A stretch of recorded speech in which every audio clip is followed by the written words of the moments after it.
make sure this is working. I think it's tradition too that says there's a loving God that will express itself through our group conscience. So what is this but the group conscience? Yeah, we get together, and individually we may not be happy today, and maybe many of us could be deemed as assholes to other people. Yeah, and maybe we wouldn't like each other one on one. But when we get together, something magnifies in this presence that's sweet. Yeah, that's that loving presence.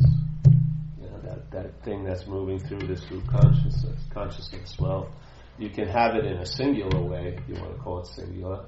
You know, and that's basically what the sense of presence is. It isn't an experience; it's a state that you're in that sort of influences your experiences. Yeah, but if it's just an experience, that doesn't really have any value. You know? Those will come and go. But the presence isn't an experience, it's more of a state. Yeah? And then again, it infuses its effects through your experiences. So it's like you'll see the fruits of the tree, but not at the tree. You'll tell the tree by the fruits. Yeah? You'll see by the demonstrations, or you'll get an intimation of nothingness by what's happening in your own life.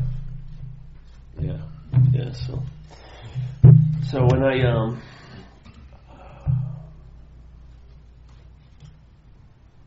you know, my golden years were like between 2 and 4.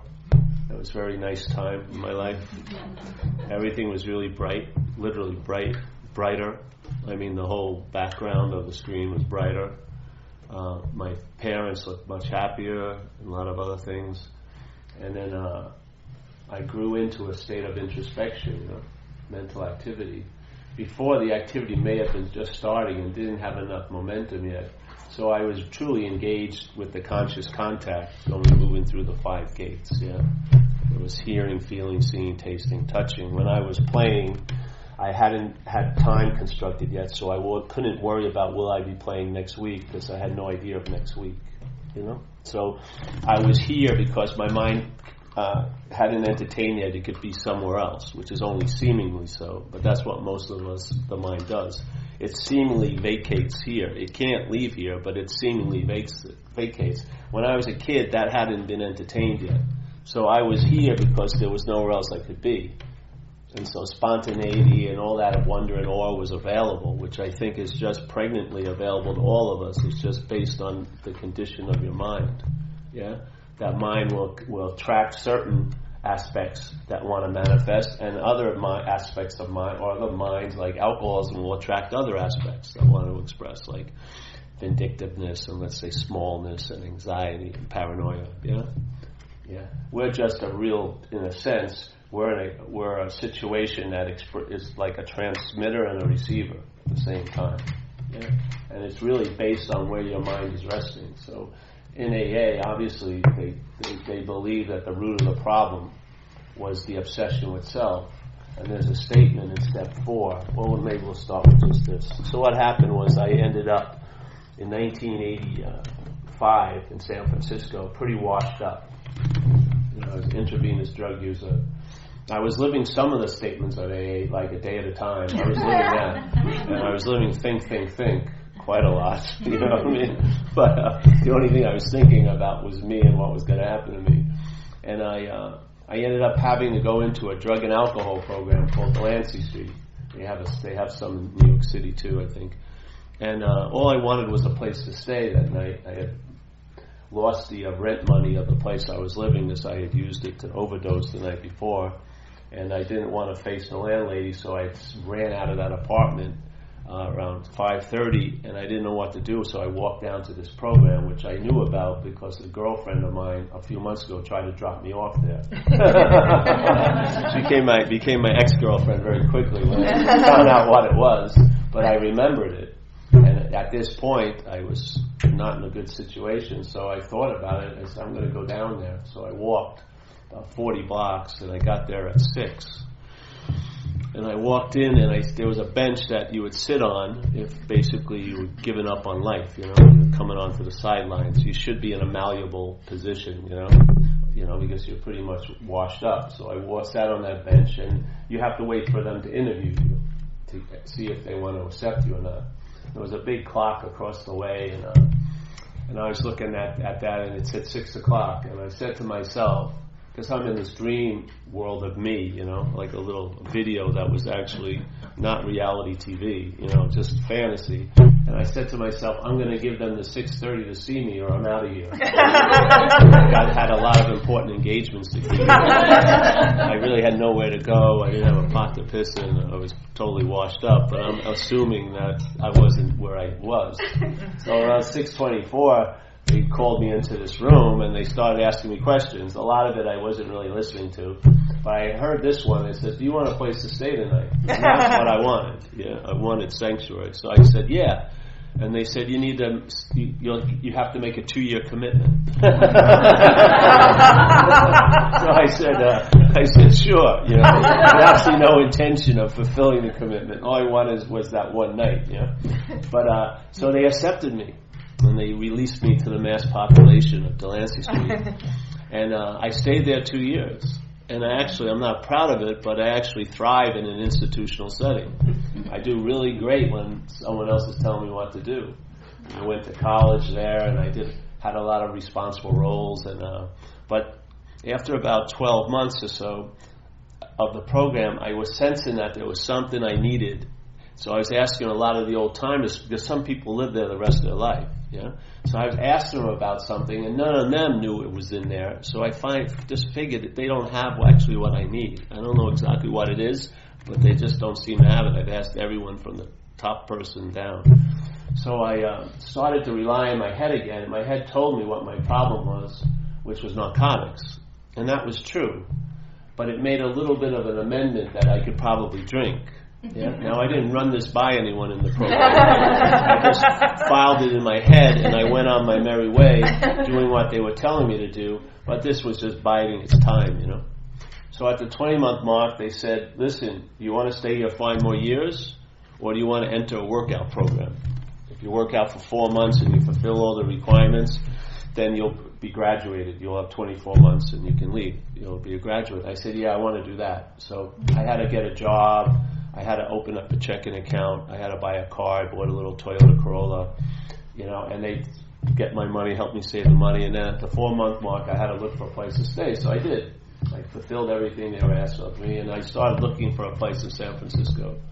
And I found a place, really nice, Larkin and Philbert, looking over the bridges. You can see both bridges from Golden Gate in the Bay. And there's 2 young girls there. It's pretty inexpensive. I could afford it. Really nice. I looked pretty good. I had khaki pants and a blue blazer. I hadn't been used in 2 years. And I said, my realtor was Dr. Jekyll. They liked him. But Mr. Hyde was going to be moving in. I had no idea that Mr. Hyde was going to be moving in, because Delancey Street had been telling me that period of Mr. Hyde, rather long, was over. I was going to be Dr. Jekyll from now on. But I had a strong suspicion they weren't correct, and it proved to be true. Because as soon as I left Delancey Street, I started to feel irritable, restless, and discontent, sitting in this little apartment, and Mr. Hyde basically took over, and I got in my Toyota Corolla and drove down to a bar, California and Polk, called the Rose and Thistle. We used to call it the Nose and Sniffle. I bought a lot of drugs there. So I walked in there armed with this idea that I can drink, and and the bartender hadn't been getting my newsletter, but I was so self-obsessed, I'm thinking he knows me, he's going to say, "No, you can't." But he just put the money down, he gave me a beer. I had my first beer in 2 years, and nothing happened. I had impunity, So what happened? I ordered another beer, and halfway through the second beer, it wasn't enough for me. I wanted more. Whatever that more is to you. For me, so maybe it's more alcohol, but for me it's more of something else. So I looked around the place, and there was a guy who dealt more when I used to be there, and he was still dealing more, so I bought some more. Went out to my Corolla, which I lost 2 days later.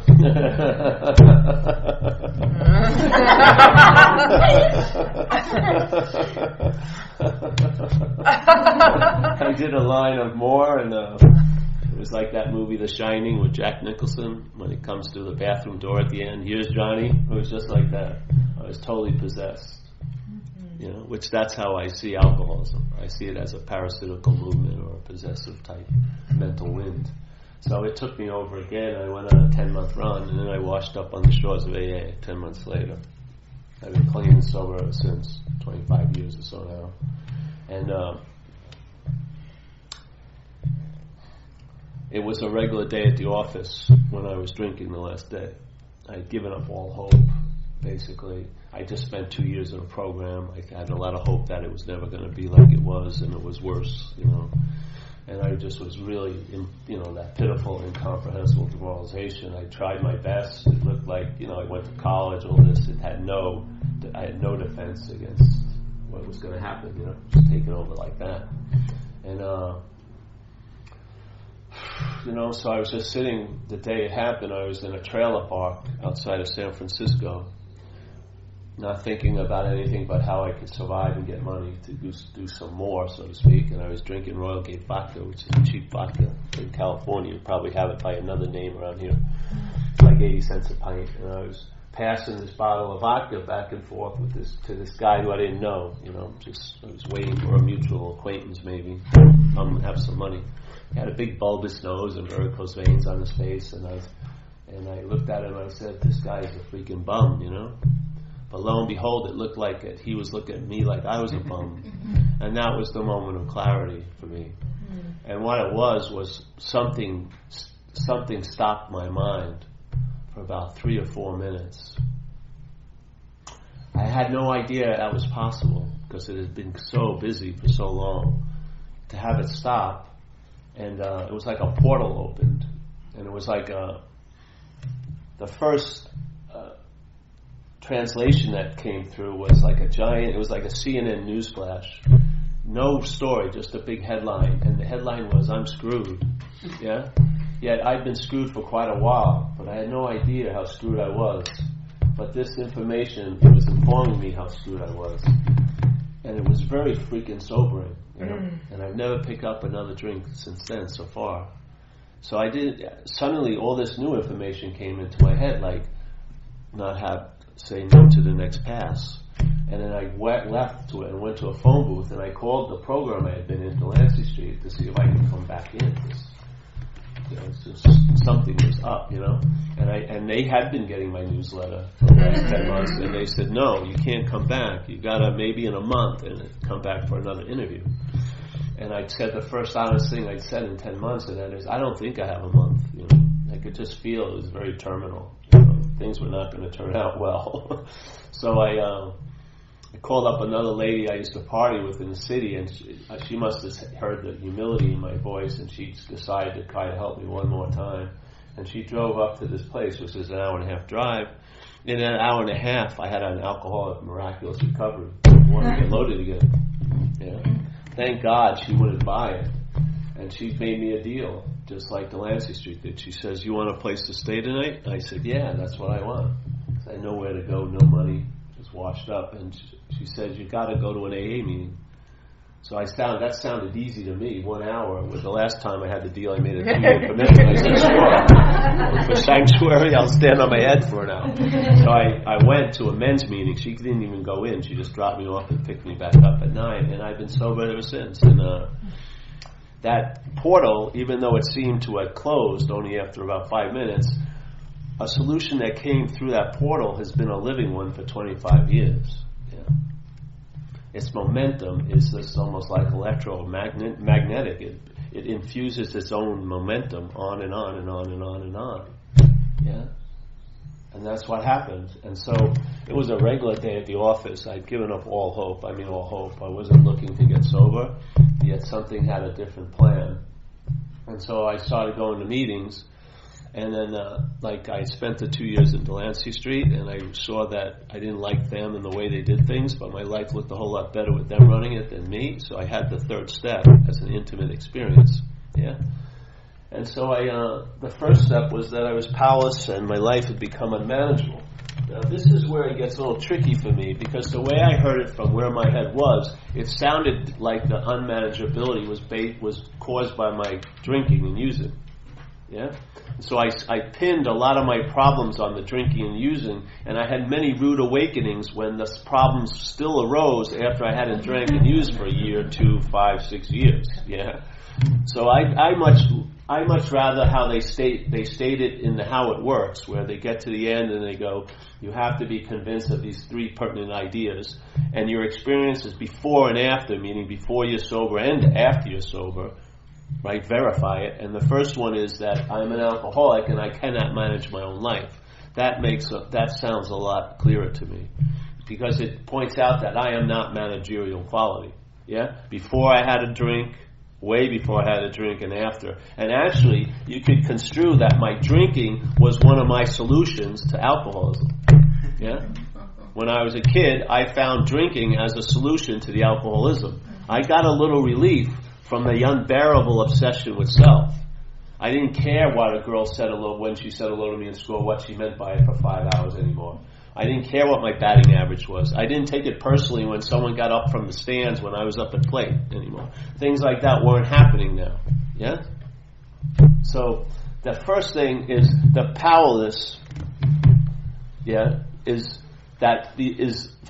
tricky, because I believe the real active aspect of alcoholism in most of our lives right now is nothing to do with the powerlessness. It's to do with the manageability. Because I believe why life is unmanageable, in my case, is my managing. Yeah? My managing produces unmanageability. If I'm willing to see that it's a failed system, and I mean the problem in a sense is systemic. Yeah? The problem of reliance on self is systemic. It's a failed system. Yeah? That's why it says in the fear inventory, it says, why are you in so much fear today? It asks us a question. And obviously, if it was up to us and we had a chance to say why we were in fear, the book would have been about 400,000 pages, because everyone was talking about what's causing fear. And he says, no, isn't it because self-reliance has failed us? So he's pointing out to us the system of reliance on self is a failed system, and if you put your faith in it, or if you follow it, it's going to produce anxiety. Yeah? And what were we other than a devotee to the thought system when we were out there? Whatever the head was telling me, I took it as the God-honest truth. It was like the Greek oracle to me. Yeah? It told me how you were going to be, how you are. It told me how I was going to be. It told me how everything was going to be. Yes? You can't be more relied on than that. Yeah? And that's where, to me, the relying on self demonstrates. It's in your mind's reliance on the thought system that it's hearing. The hearing has shifted into listening, and that's the bonding. You're going to, because of consciousness, you're going to hear it. But the thing is, the intent is the listening. That's when you've stepped over it, and then now you're believing the system. And that's how it can screw you. Because it's your own faith that's going to produce the anxiety about yesterday and today and tomorrow. Yeah. So I came in, I admitted I was powerless, the drinking stopped, it hasn't started again, but then I got to see the real dilemma, which is the managing. Yeah? And then I wasn't managerial quality. And I realized I watched people who they would give up everything except one thing, and that's where the selfing would surround. Yeah? Like flies would go to shit.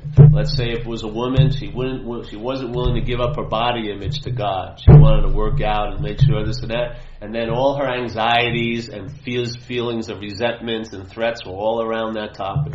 And yeah? So it's everything. And so when I was young, when I first was in the program, anything that was important to me, I immediately surrendered. Because I knew that would be like a magnet to the thought system. Yes? To start trying to manage. I knew it. So as soon as I would do like ritualized surrenders, I had big Buddha statues, and I'd write it out, and I'd date it, and I'd put it on the Buddha, like I'm turning this relationship over to the care of this higher power, yes? And then I'd take it out a couple weeks later and see, hey, I'm doing a lot better. And so the thing is, my coming to believe, the second step, to me, is observational. Yeah? I followed the suggestions that I was getting when I first came in. And what happened when I first came in, hope was instilled. Yeah? So before I had the faith in the failed system, now I was hoping that there was another way. So when people said, come back the next day, I said, yeah, all right, I hope you're right. I'll come back. And they said, get a commitment. People who do service stay sober. I said, okay, I hope you're right. So I started making decisions based on hope. But because AA delivers the goods, it turned into a belief very quickly. So I came to believe a power greater than me could restore me to sanity. And the sanity the big book's talking about is the insanity that precedes the first drink. That's the beginning. It's not about all the other insanities we're experiencing. It's the insanity that precedes the first drink. That's what the 12 steps takes away. Now you'll see a lot of other insanities are connected to that one, but that's not the promise in AA. The promise is you will be restored to sanity about the insanity preceding the first drink. In other words, you will have a defense against the first drink. Yeah? And everything starts there. Yeah. The first drink is what gets you drunk. Yeah. All those statements. So that's what AA provides. So the second step for me was an observational step. I looked at what I'd been doing. I hadn't drank in 3 weeks. Yeah. And I watched a lot of people who I would have partied with, and they weren't partying anymore. And I came to believe that the power greater than myself was restoring me to sanity, because it was, concerning the first drink. I mean, it wasn't a leap of faith. There was nothing I had to do. I just watched. I followed some suggestions, and these were the results. So that was step 2 to me. Yeah, purely observational. Now you can start, if you look at what we say in AA, that listen, God can do for us what we can't do for ourselves. Why not expand that circle and put more in what you can't do for yourselves? Yeah, the whole point of AA, it introduces us to principles. Why limit the perspective of that? Allow it to expand. See, if God can do for you what you can't do for yourself, let's admit I can't do much. Yeah? Why not? Why wouldn't we want to just compartmentalize the principle of what we've been shown just to deal with alcohol and drugs when it can be expanded? Yeah? That's like, you ever hear the statements in spirituality that you can see the whole ocean in one drop? That's a mind expanding on a principle. You see one drop of the ocean and you get the whole ocean. Yeah? You see one statement that you're not managerial quality. You have one event that proves it. I bet you could expand on that and say, on a carpet level, I'm not managerial quality. It's not like I'm good really here and good really there. You can be a manager at a business and yet you can't manage life. Yeah? So, to me, the second step is just purely observational. The third step is supposedly the major concept in AA, which is turning one's will and life over to the care of a higher power of your own understanding. Yeah? But if you read that, and it talks about it's the archway to freedom, it's the keystone, of the archway, so all the other concepts of AA principles rest on that one. But it says, when you get to it in the book, it says first you have to quit playing God. Yeah? And if you look at the program as a linear progression, first comes before next. It says first you have to quit playing God, then next in this drama of life, God is going to be the director, we're going to be his children. So first is quit playing God. Why? Because if you don't realize what's playing God, yes, then when you do the third step, that's what we'll be claiming to be the one who did the third step. And then you'll have this experience, which many people have in AA, which is, I surrendered it and then I took it back, and then I surrendered and take it back. It's just unbelievable. Instead of entering a state of surrendered, where you're convinced, yeah? You've made a sober assessment, you're not managerial quality, and the mind shifts into a state of surrendered. Now, it's not as exciting as surrendering and taking it back. It's not as dramatic, really. It's not romantic. You're not going to be at that cliff with your hair blowing with your 6 ex-girlfriends thinking he's getting better when you make a decision to surrender. It's just going to be, you're going to be traveling lighter a day at a time. Yeah? Because you will be stabilized in the solution. It's like, let's say that in this sense, the sense of self, or if you want to call it you, the idea of you, is playing God. So you're like a bully in the playground. You have a bag of candy. You give it to a little kid and you say, hold it. And anytime you want it back, you come and give me that candy back. So actually the biggest God isn't the God you're surrendering it to. It's the God that thinks it's surrendering. Because the God that thinks it's surrendering reserves the right to take it back.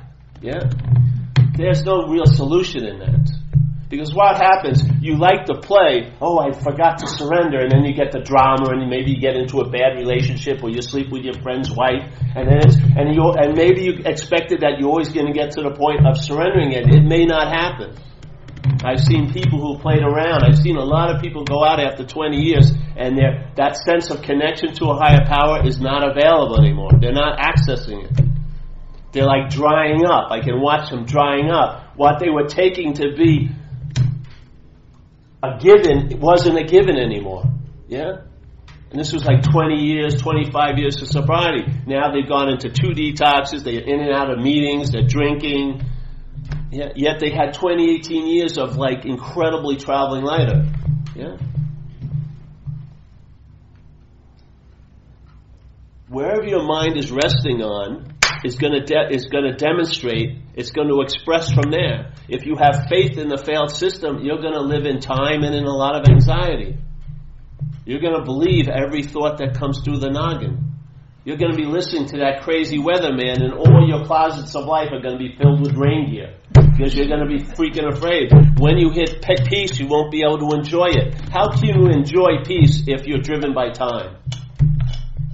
If peace arrived right now, what your mind would think, what could happen very easily, is the mind would think, well, will it be here tomorrow? That's not the ability to enjoy peace. The peace is available, but you can't access it. Yeah? There's peace of mind. It's not about achieving peace of mind. One of the qualities of mind is peace. Yeah? It's about accessing it. There was an old movie I really loved called Man Facing Southwest. It's about an alien, it's from Argentina. It's about an alien who comes to the planet. And the alien figures the best place he could hide would be in an insane asylum. No one would find him there, yeah? So he goes to an insane asylum, and this doctor, who's very, very morose, he's had a bad divorce or something, he plays saxophone at night drinking whiskey, but he's the psychiatrist. He's like the healer that's going to heal this alien. It was the opposite, actually. So the alien, and they're talking to him, and he's telling him about the planet he came from, but every day the alien has to walk around the grounds and find a spot so he can access the higher power, or the energy. So he would stand there for about an hour or two, and then he'd have enough juice to deal with all the insanity that was happening in this world. Yeah? And they kept wanting to give him pills, and he would hide the pills, and he'd be walking around, and he'd access it, and he was vibrant, and when someone he saw walking by was cold, he'd take off his jacket, and the psychiatrist writing that down. Like, he's insane. Why is he doing this? But he was just doing like a true Christian would do, constantly, yeah? And the guy was totally thinking was a great neuroses, He was just nice and everything like that. So after a while, they start shooting him up in the ass. Yeah? And he's going out into the field and he can't access. He's walking around, And then this place starts having a huge effect on him. A huge effect, and it basically kills his spirit. You can't kill spirit, but it so much diminishes it because you can't get the access point. That's what happens with us. Yeah. That portal that opened up in my life, that download, even though it seemed in time only to be 5 minutes, it's been a living, thriving solution for 25 years. Why not look at it? Why not honor it a little? That no-thingness. Yeah. So the third step for me, I got to a point where turn my will, my life to the care of a higher power, my own understanding. That came to a point where I realized the higher power was always available at all times, right where I am, with no requirement to meet it. That was it. But then it changed even then to a point that I'm turning my will, my life over to the care of a higher power of its own understanding. Yeah. So in other words, now I'm in a position of I don't know what the hell's going on, basically. And therefore, I'm relegated to finding out. So I find out about this higher power. I don't frame it with my small understanding. I let it express its own understanding of itself. Yeah? That's awesome to me. It's freaking awesome. So that's the third step in a way.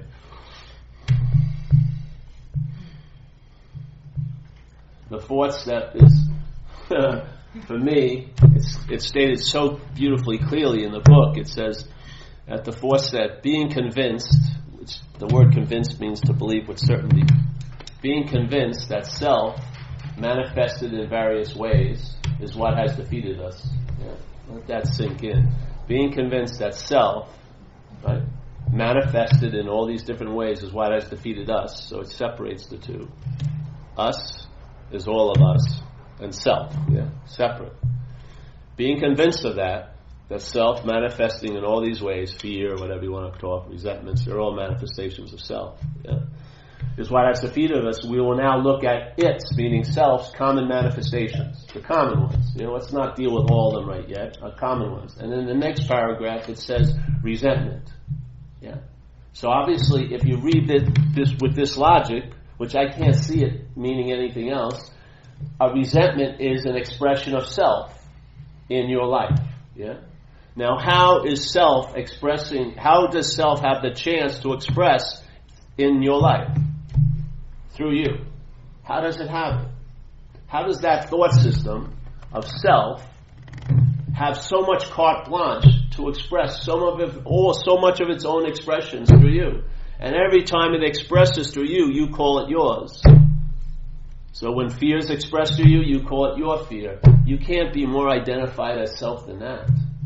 That's called the act of being identified as self. Self is nothing like a chair that you're bonded to. It's a bondage of. Bondage to would be, I'm bonded to this. Then you could probably find out what's doing it and get a locksmith, a spiritual locksmith that could unlock it. But we're not bonded to a damn thing. It's bondage of self. Selfing is an activity of mind that we become bonded by the activity. That's how it happens. It's the activity and your belief in it that binds you. The activity cannot bind you alone. You make the leap. So it says, so here, if you look at it this way, the inventory process is taking a look at how self defeated us by looking at self's common expressions in life. Resentment, fears, and harming other people. You look at your sexual behaviors, because there's a lot of meaning in that, So we do this introductory inventory to see what? To see the patterns of how self has defeated us. So what may not happen? So maybe the defeat will not continue. Because if we really see the patterns of self, when they show up in our lives again, they will be seen, and maybe, just maybe, we won't make the mistake of claiming them to be ours. We'll see it's a foreign installment. It's like a story I use. There's a guy who has a beautiful, beautiful lawn, like out here, He loves it.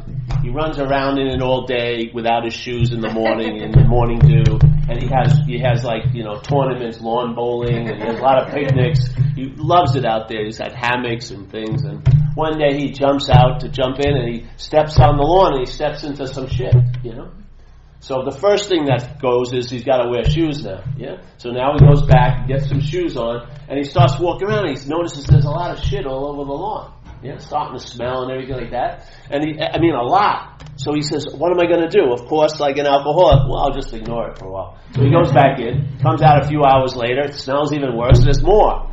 So now what does he do? He just closes the door, pulls the shades down, and he starts buying pictures of lawns, puts them up, has people who have the same problem come over and reminisce how great it was to have a lawn, have the use, cancel all the picnics and everything like that, And then one day a guy comes in and knocks on the door and says, hey, I heard you had a problem. And I go, yeah, I do. He says, about the lawn? I said, yeah. He says, get a pooper scooper, all right? And I said, well, baby, I better get 2. And he says, if you get really good, you may be able to have a little bit of the lawn for maybe 10 minutes, maybe by 2 by 5 feet, but at least, you have a standing up picnic, no laying down or sitting, But at least you'll get a little bit, but you got to be really vigilant. So this guy he's gung-ho, and he starts scooping up the stuff, and then other people who have the same problem hear about this guy, and they're calling him for advice and everything, and some of them are saying, why don't you write a book? You're really good. And oh yeah, I think so. And he becomes like a circuit speaker, and he's circuit speaking, talking about pooper scooping, and he's got autographed scoopers, and he tries saying this, he write a book, and now he's pretty famous, So, another guy comes to his house one day, knocks on the door, he said, hey, I heard you have a problem. He says, no, I don't have a problem. I said, what about the shit? He says, no, I'm a fucking circuit speaker. Jesus Christ, I can clean up shit faster than the shit I can land. This and that. And he goes on and on and on. Now he's very invested with the shit, basically, because he's an expert on the shit. And so it's much harder to see what the real problem is. So then the guy goes, okay, and he's walking out the door. He says, just find the dog. What? Just find the dog. The shit's coming from the dog. You get rid of the dog, hence you get rid of the shit. Yeah. The problem with us, we take ourselves to be the dog. Therefore, we get therapy for it. We try to socialize it. We try to send it to polishing schools. We try to lie for it. Try to make our lives smaller to placate it, instead of fucking just realizing it's not you. Yeah.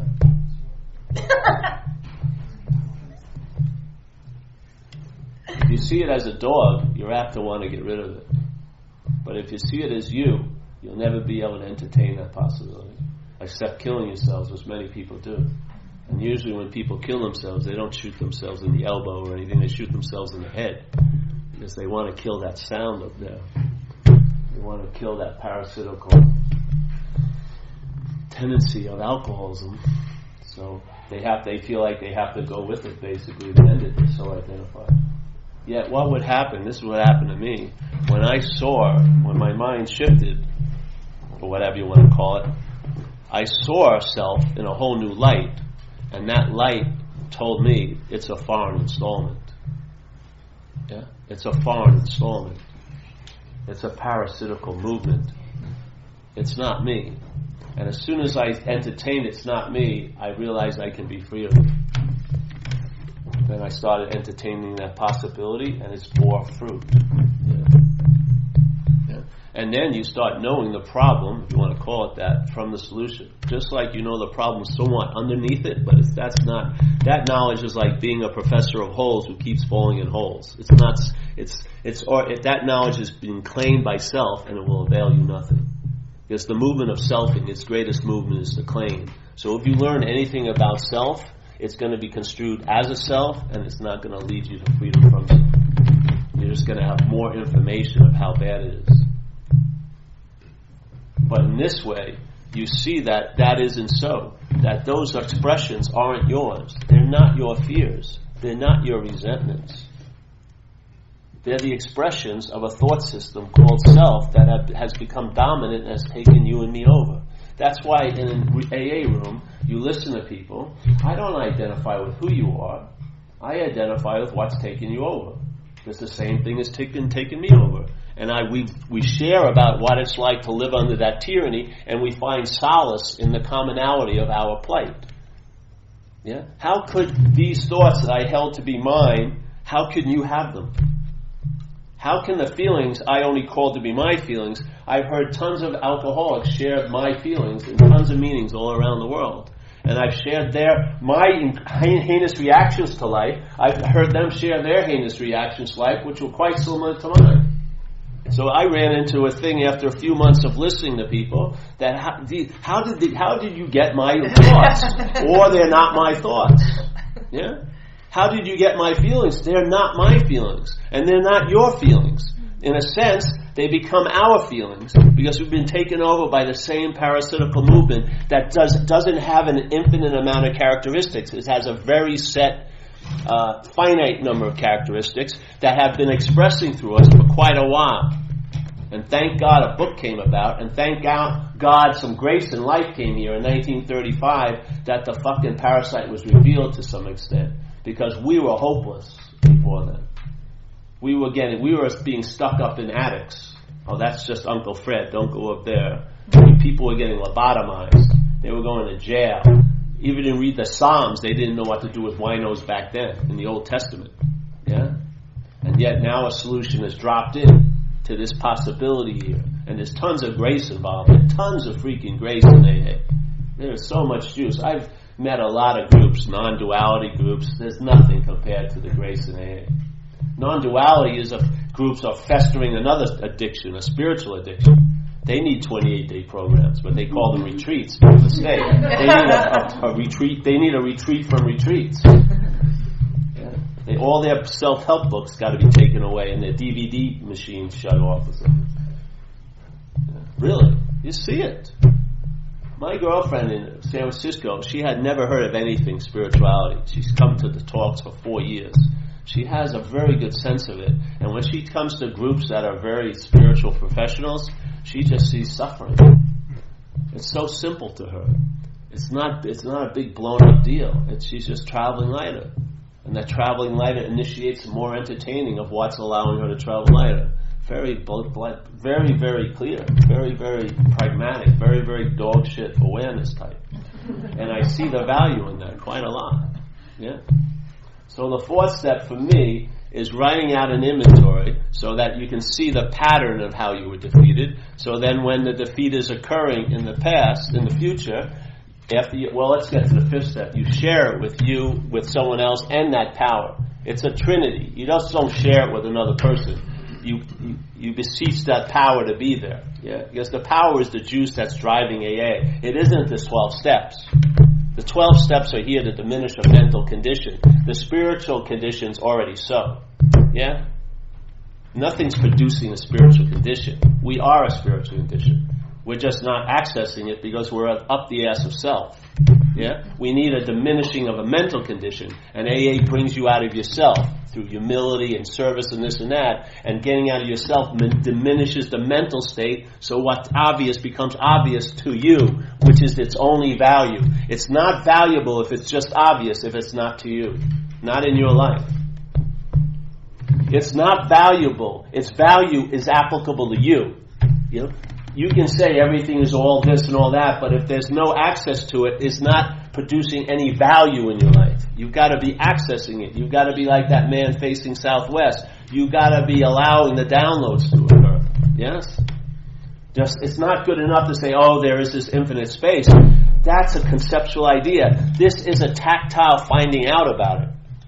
Yeah? Every day. You become the living book. Which it is. It's not a living book, it's your living mind that gives it meaning. When my mind shifted, I had been teaching the Sports Step workshop for 19 years, at that point about 9 years, every Monday night in San Francisco. And I had read how it works a lot of times in the process of doing this. And then I was reading, after this thing started to happen, I was reading the same chapter I'd read tons of times, and all this new meaning was being downloaded. And the biggest one was with the word self. Parasitical movement, foreign installment. It was just, I saw the alienness of it, which opened up the doors to freedom from it. You can't have freedom as it. Yeah. You cannot have, and you're not going to, see, it will co-opt and claim your urge to be free, and you'll try to be free as it, which is another form of bondage. Don't you see it? Yes? It will take the most noble endeavor and claim it and use it for its own benefit, to reflect its own loveliness all day.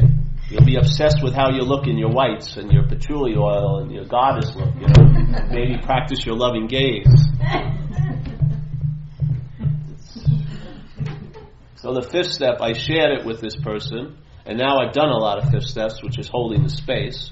And what you do is you just point out the patterns of how self defeats you, yes? And hopefully lead back to where those patterns are issuing from, which is the bondage of self, which is based in the petri dish of reliance on self. It's a very simple statement, and as Bill sees it, it says, fear is the activator of the character defects, yeah? Fear is the activator of the character defects. And now let's take it a little farther. The character defects activate behaviors, actions, and those actions activate consequences. Yeah? Those consequences may not be so good. You go back and you're back in the fear again, activating more defects of characters. Who isn't going to want to get relief from that loop? Who the hell isn't going to be motivated to get loaded? Yeah? Who the hell isn't? But if you take it back a step farther, what's activating the fear? Well, he said it to us very clearly, self-reliance. He says, why do you have so much fear today? Simple statement. Isn't it because self-reliance has failed you? Bingo. There's his diagnosis. Take it back. All right, so reliance on self is the petri dish that allows fear to grow in my life. Yeah? Fear is the petri dish to allow the defects of character to grow. The defects of character are petri dish that allow some crazy behavior to grow. The crazy behavior attracts consequences. Yeah? I don't like any of this, and my only solution, because I seem to always go back to the fear, because I'm never questioning that, the self, and I'm in that loop, I'm going to want to get high. We're talking about going to the first knot. Let's say if in your whole line of life, there are different knots, yeah? Let's say there's the knot of relationship, of health, of shelter, yes? And your concern is there. Some of it's instinctual, a lot of it's mental anxiety, but there's concern that you have a place to stay and this and that and that and this. But there's also a first knot. I'm saying the first knot is identification as self. Yeah? And I believe that first knot, a thread from that knot goes through all the other knots of your life.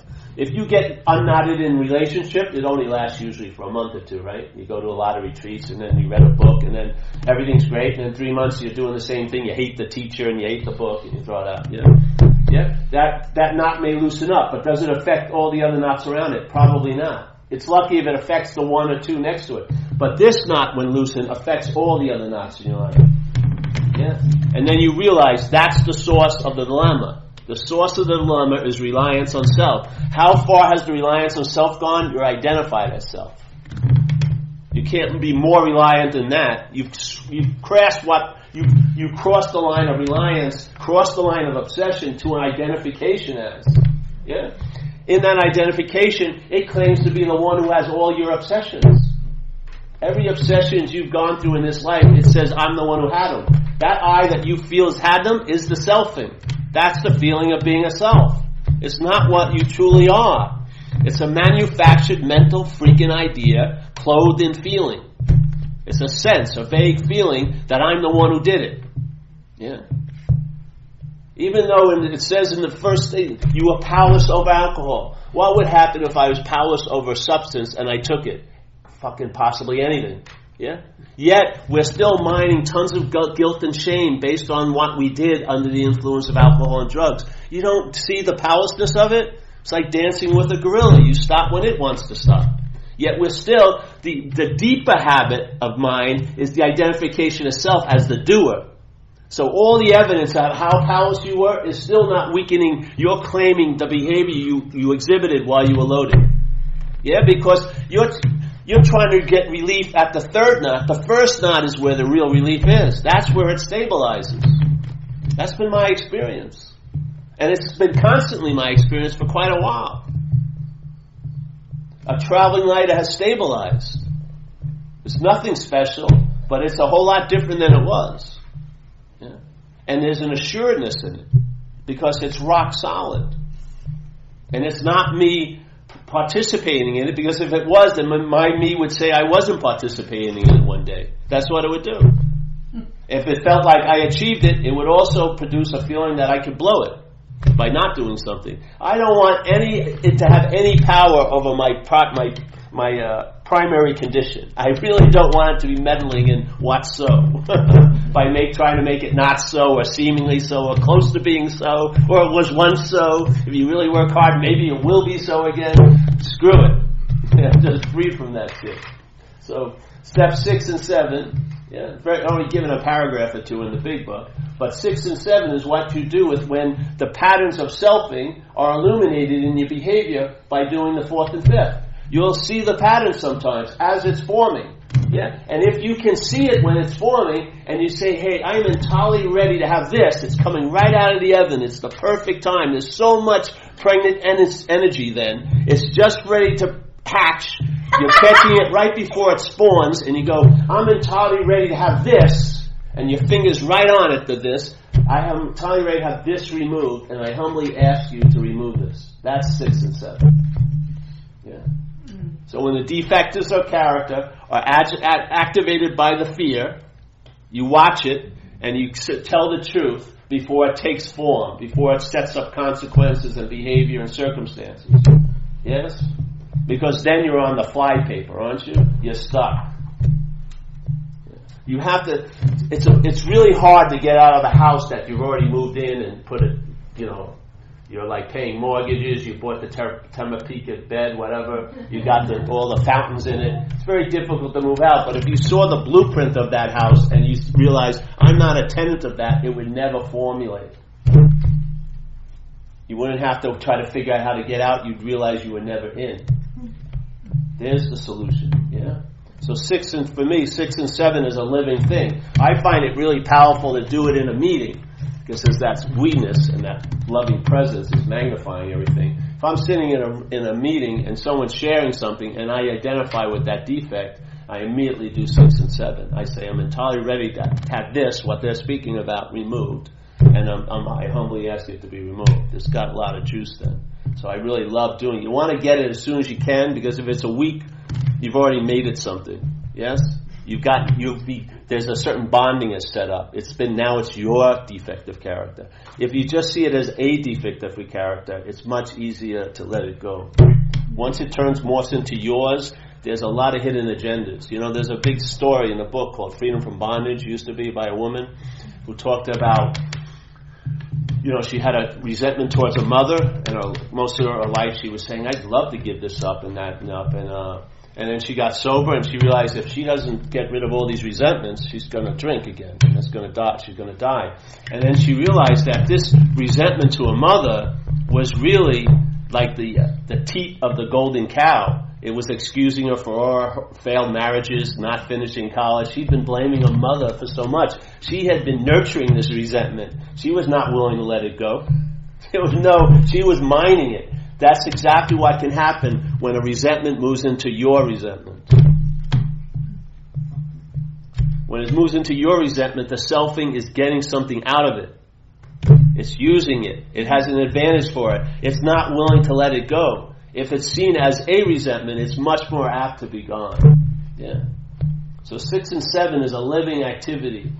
More and more will be revealed, which it will. Yeah. And yet the same principle applies. 6 and 7. So step 8 to me was just writing it out, the amends I needed to make, and I needed another sort of look at because I robbed some stores and there was no fear or resentment concerning those people, but I hurt them, so I owed them amends also. Yeah. So when I did the resentment and stuff like that, I followed the 4-column thing that Joe and Charlie, Joe and Charlie, the Big Book seminars. I recommend listening to them. They passed away, but they were great. I really loved it. I went to them for the first 3 years I was sober. Then I got it. I didn't have to go back, but I really got a lot out of how they presented the book. And they have these printouts of the 4-column inventory, and you take the first column. See, everyone who's in a bar right now is doing the first 2 columns. They know who they're mad at and why. Yeah, but there's no solution. You have to take it back to where the light comes on you. And AA is just kindergarten. It's just bringing it. If you go back to the reliance on self, you're taking the light way back. I'm telling you, way back. You see how much it's changed by just seeing your role in things and telling the truth about it? How much relief has come? Could you imagine if you took that even farther back? The inventory is just an introductory inventory. So I don't want to go through all the things, what you do, but let's say with sex, it was very interesting because most of my acting out in sex had nothing to do with sex. It had to do with acquiring self-esteem. Yeah. Nothing to do with sex. Every time, I didn't need to have sex every night, but I needed a self-esteem every night. And I was getting that from, if a pretty woman would let me sleep with her, that made me okay. That was the equation. It was running out every day quicker and quicker, but that was it. So I found a lot of things. You think it's one thing, but it isn't. It has nothing to do with it. Self has an agenda going on, like a parasitical agenda. And the thing is, it's an incredible parasite because it knows that it's a hostile parasite. Most people who live underneath it aren't happy. You're not a happy host, are you? I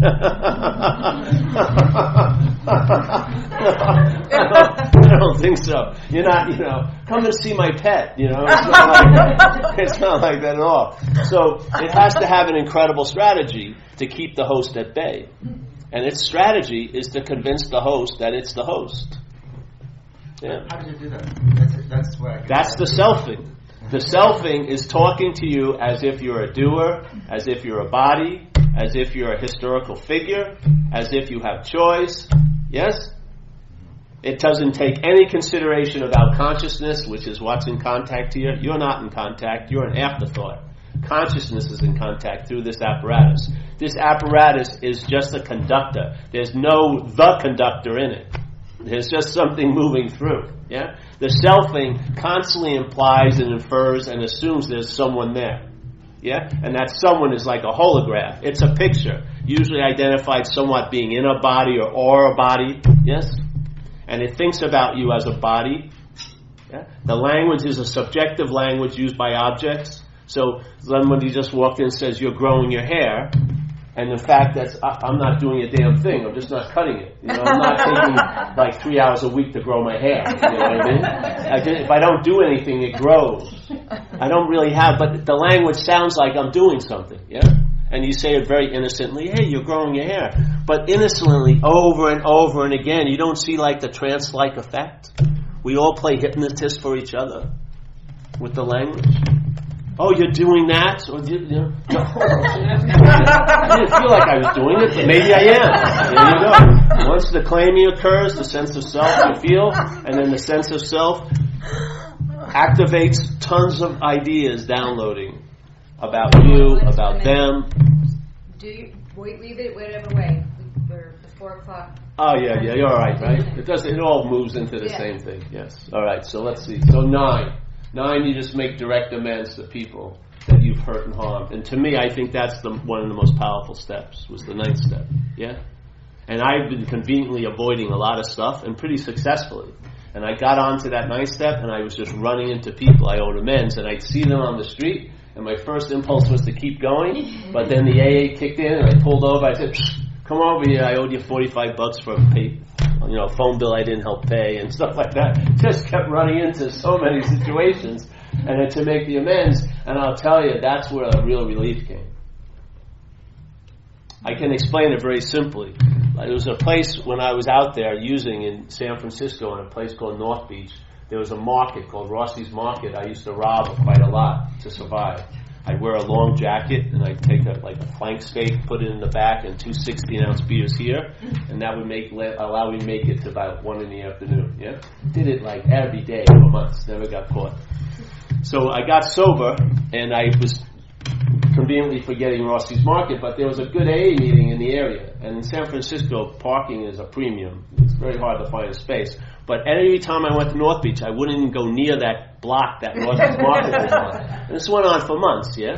And then one day I just finally said, forget it. And I walked in there and I said, where's the manager? And they pointed me up to this upstairs. I went upstairs and I said, hey, listen, I'm in a program of recovery. And before I got into this program, I used to live around here and I was stealing a lot of stuff from you. From the store, alcohol and steak, and I'd like to make an amends. And it's very important to say that you're in a program of recovery. So I gave him like $55. I probably took a lot more, but it was just a demonstration.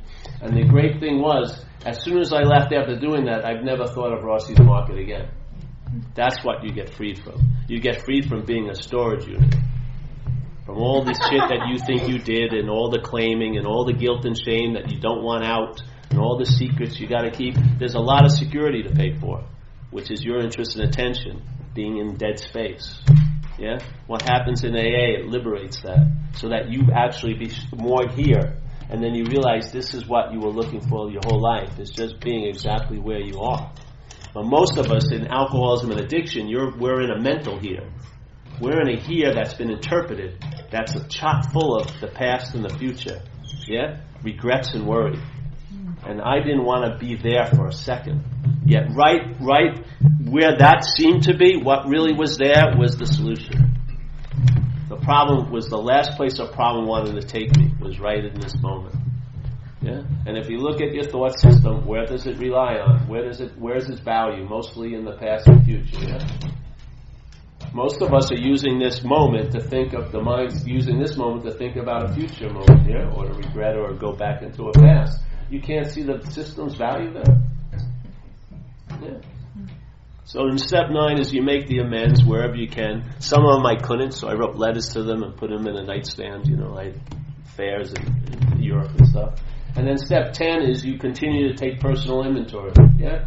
So now you've done your big spring cleaning with the 4th step. So now you just keep taking inventory, so that when you go out there to connect with the access, the antenna's clean. Yeah.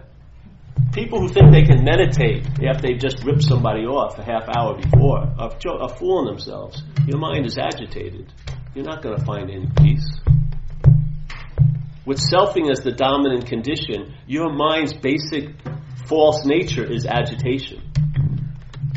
It's desiring to become or unbecome every freaking moment. That's its engine. There's no peace or rest there. It's insane to try to sit down and meditate with that fucking crazy thing going on. Yeah. When you're talking about making amends, can you make a differentiation between it is you that's making amends? Yes. So you own something. Well, you're accountable. Okay. It's different. Before, I was super responsible. That's what was driving me to avoid everything. When I realized it wasn't me that did it, I became accountable for the actions. And I had an incredible experience with that, where I got caught like in a very weird situation where some lady who was living next door to where I was visiting, and I had my new girlfriend who I was trying to impress, and these other people, I was a fledgling AA member, came in and asked to speak to me, and she said, "Hi, Paul, you owe me $500. She was some lady I lived with, and she had given me $500 for the deposit where there was no deposit. It was being deposited in my arm, basically. And she had lost weight. I didn't recognize her. And I was caught with my basic pants down, but I had felt no embarrassment or nothing, because I realized I would have done it to anyone because I had no power over it. See, I got the aspect of the disease clearly. I realized had nothing to do with me. So now I'm accountable for the actions that occur, but it's not me that's doing them. No. What do you mean by downloads? Last year you said something about... Well, I just get downloads. That's all I can say. John, yeah, I'm just happy to see you're an old friend of mine. I don't get downloads occur. That's how I call it. Some of them... about the past? Are they sort of... No, nothing about anything like that. There's downloads that either they're sort of unformed messages, and then I share, and then there's other downloads that are different. They're not anything to do with anything. They're just, let's say, energy or something. But I like it that way because that's how it feels to me. You know, like if I'm sitting here, this is my seat assignment, and so I get downloads to share with people. I'm not walking around all day thinking like this, or studying. I'm not sitting around trying to figure things out. I always walk in totally unprepared, because that's the greatest way to walk in. Yeah, that to me is faith. In a sense, it's faith in the uncertainty, because the uncertainty to me is truly certain. That's how I see it. So that's why I call download. So let's say if I'm reading, or sometimes when I'm doing a talk, and then my mind twists something in a different way, and that becomes a download. I see it in a whole new way that sends me off on another riff of something. So more gets revealed being in this seat assignment position. Because the message is way more important than the messenger at all times. I guess yesterday you said it maybe in a negative way, where you said if you had done like a lot of coke right now, you'd get all these... Oh yeah, I'd have the downloads, yes. Because if I was doing coke, the shift to reliance of self would occur. And I would get downloads from that system, of course. And look, most of us are getting downloads of that system, but they're like more horizontal downloads. They're very linear. This is more like an insertion, a vertical. So, you know what I mean? It's like, see, every linear moment that's been separated and compartmentalized by the conditional mind, there's always an inversion of the vertical timelessness. Yeah? There's downloads that are happening this way, and then there's downloads coming in on a horizontal way. In self-centeredness, we're usually receiving that band of horizontal downloads. They're here to fuck me, I'm not going to get what I want, or lose what I have. What are they thinking of me? All that, This doesn't have those, because this is not coming from self-centeredness. I would say it's coming from centeredness. I don't know what it's centered on, but it's definitely not self. And it's a vertical insertion. It feels different when it downloads. Yeah, and its information is totally different than the same old of the other downloads. Yeah. So, step 10, we're going to do this faster. We'll just rip into the other thing. Step 10 is you continue to take the inventory. And then step 11 actually starts with another inventory. You take a check again. And then the thing is about improving your conscious contact with a higher power through prayer and meditation. Yeah? And there's a statement in a book where they talk about your daily reprieve from the alcoholism is contingent on the maintenance of your spiritual condition. But what would happen is if you found yourself to be a spiritual condition, wouldn't that be the highest form of maintenance? I say it is. That's been my experience. Not based on prayer and meditation, but based on it's your condition. that you've been praying and meditating around. That's what you are. Yeah. It's sort of in one sense, if the selfing is still dominant, in one way you're taking yourself to be in a body or a body.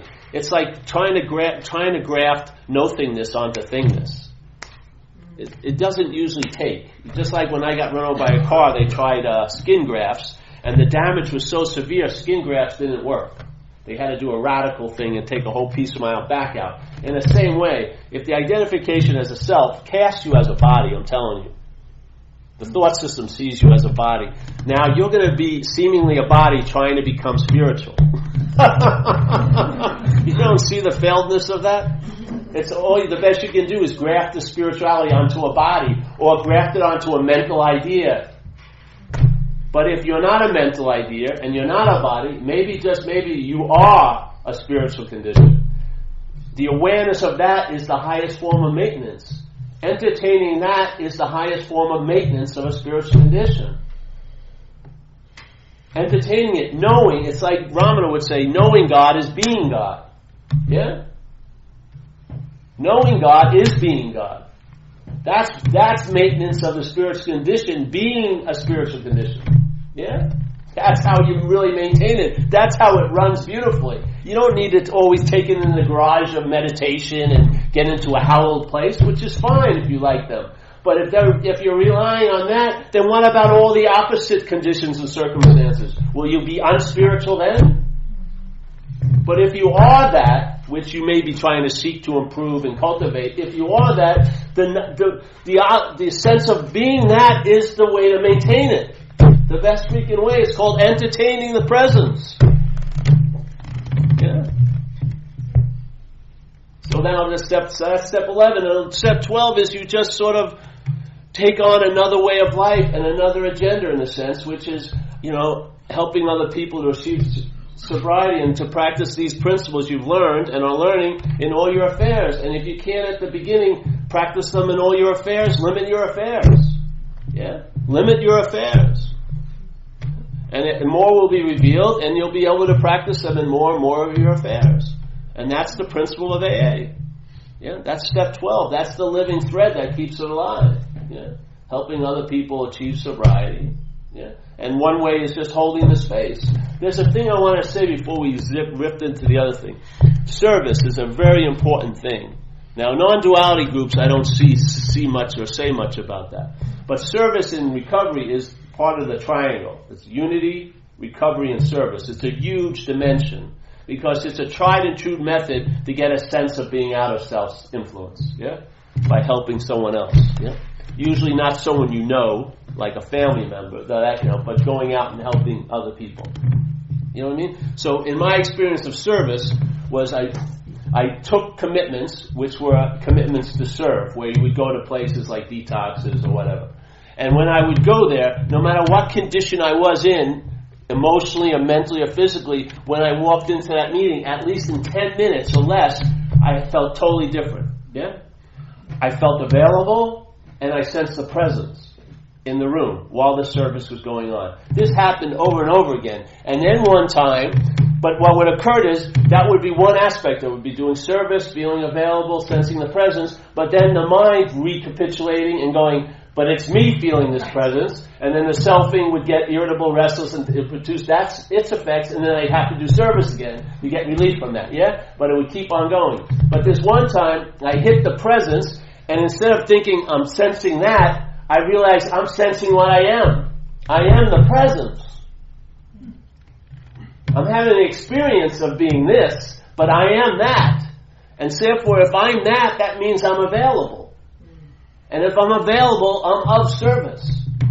Now that's totally different than doing service.